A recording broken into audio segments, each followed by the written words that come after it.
Anti ageing की तकनीक से वैज्ञानिकों ने मानव त्वचा की कोशिकाओं को बना दिया फिर से जवान। दोस्तों, दुनिया भर में वैज्ञानिक हर रोज कुछ न कुछ नया खोजते रहते हैं, अपनी लैब में तरह तरह के एक्सपेरिमेंट्स करते रहते हैं। वैज्ञानिकों के इन प्रयोगों से ही हम इंसानों की लाइफ बेहतर बनती जाती है। वैज्ञानिकों की बनाई गई नई मशीन्स, नई डिवाइसेस हमारी जिंदगी को आसान बनाते हैं। लैब में डिस्कवर्ड की गई नई दवाइयाँ हमें बीमारियों से बचाती हैं। आज के दौर में ह्यूमन बॉडी से लेकर स्पेस तक तरह तरह के एक्सपेरिमेंट्स बड़ी बड़ी लेबोरेटरीज में चलते ही रहते हैं।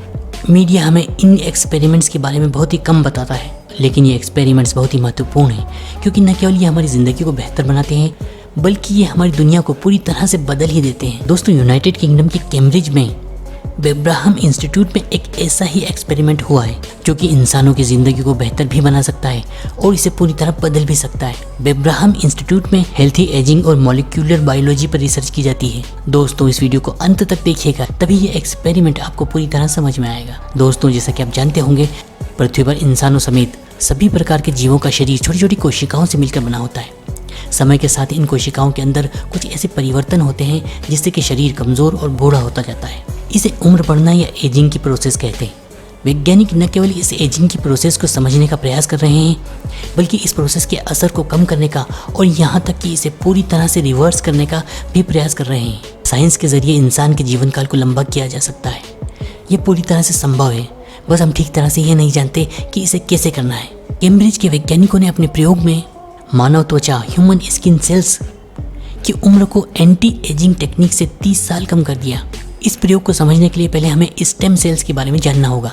हमारे शरीर का हर अंग अलग अलग तरह की कोशिकाओं से मिलकर बना होता है, जैसे कि स्किन की कोशिकाएं, हार्ट की कोशिकाएं, लीवर की कोशिकाएं इत्यादि। इन सभी सेल्स की बनावट एकदम अलग होती है और इनका काम भी पूरी तरह से डिफरेंट होता है।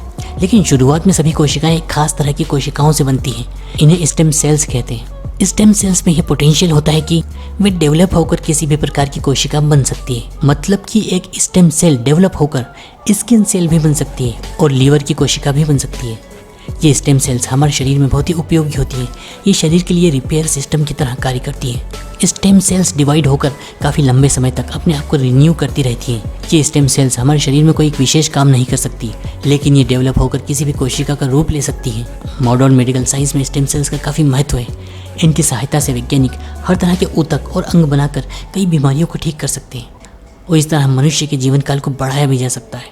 सन 2007 में जापान की कोयोटो यूनिवर्सिटी के वैज्ञानिक शिन्या यामानाका ने एक ऐसी टेक्निक डेवलप की थी जिससे कि एडल्ट ह्यूमन सेल्स को फिर से स्टेम सेल्स में बदला जा सकता था। इस तकनीक में यामानाका फैक्टर्स नाम के 4 मॉलिक्यूल्स विकसित कोशिका के अंदर पहुंचाने से वो पुनः स्टेम सेल की अवस्था में पहुंच जाती है। इस प्रोसेस में 50 दिन का समय लगता है। यह एक बहुत ही क्रांतिकारी खोज थी जिसके लिए शिन्या यामानाका को सन 2012 में नोबेल प्राइज़ दिया गया। लेकिन शिन्या यामानाका की इस खोज में एक प्रॉब्लम है। मान लीजिए कि आपने एक त्वचा की कोशिका ली और उसे यामानाका की विधि से एक स्टेम सेल में बदल दिया, लेकिन अब ये स्टेम सेल एक त्वचा की कोशिका की तरह कार्य नहीं कर सकती है। यह अपने पुराने फंक्शंस को पूरी तरह से भूल जाती है। अब कैम्ब्रिज के बेब्राहम इंस्टीट्यूट के वैज्ञानिक दिलजीत गिल और उनकी टीम ने ऐसी तकनीक विकसित की है जिससे कि स्किन सेल को यामानाका विधि से स्टेम सेल बनने की तरफ ले जाया जाता है, लेकिन पूरी तरह से स्टेम सेल बनने से पहले ही इस प्रोसेस को रोक दिया जाता है, जिससे कि ये सेल स्किन सेल की तरह ही बनी रहती है। लेकिन अमेजिंगली इस प्रोसेस में कुछ ऐसा होता है जिससे यह सेल यंग जवान हो जाती है। वैज्ञानिकों ने इस प्रयोग के लिए 50 वर्ष की उम्र के लोगों के स्किन सेल्स कलेक्ट किए, फिर इनमें 13 दिन तक यामानाका विधि से केमिकल्स इंट्रोड्यूस किए गए। इसके बाद इन सेल्स को बढ़ने दिया गया। जब वैज्ञानिकों ने इन सेल्स की जांच की तो वो ये देखकर हैरान रह गए कि ये स्किन सेल्स किसी 20 वर्ष के व्यक्ति के स्किन सेल्स की तरह थे। आपने देखा होगा कि जब बच्चों और यंग लोगों को चोट लगती है तो ये जल्दी ठीक हो जाती है। ओल्ड लोगों की चोट को ठीक होने में ज़्यादा समय लगता है। वैज्ञानिकों ने देखा कि ये नए बने स्किन सेल्स चोट को जल्दी ठीक कर रहे थे और किसी जवान व्यक्ति के स्किन सेल्स की तरह व्यवहार कर रहे थे। पहले यह होता था कि जब आप किसी सेल की उम्र कम करने की कोशिश यामानाका विधि से करते थे तो ये सेल्स स्टेम सेल्स बन जाती थी और अपने सभी कार्य और फंक्शंस भूल जाती थी। इन स्टेम सेल्स का बॉडी में कहीं भी उपयोग नहीं किया जा सकता था। लेकिन अब इस खोज की सबसे बड़ी बात यह है कि इस विधि से बनाई गई जवान कोशिकाएं अपना प्रकार और कार्य दोनों नहीं भूलती हैं। ये बहुत ही क्रांतिकारी कदम साबित हो सकता है। इस विधि से इंसान के किसी भी अंग की जवान कोशिकाएं बनाई जा सकती हैं और इस तरह से किसी भी अंग को रिपेयर किया जा सकता है और उसे फिर से जवान भी किया जा सकता है। अभी केवल स्किन सेल पर यह प्रयोग किया गया है, इमेजिन कीजिए अगर वैज्ञानिक इस प्रोसेस से इंसान के हर अंग, हार्ट, लंग्स, किडनीज, लीवर को फिर से यंग बना सकने में कामयाब हो गए तो इससे इंसान की उम्र को कितना ज़्यादा बढ़ाया जा सकेगा। इस माइंड ब्लोइंग खोज के बारे में आप क्या सोचते हैं? क्या इसके ज़रिए इंसानों की उम्र को 500 साल तक बढ़ाया जा सकता है?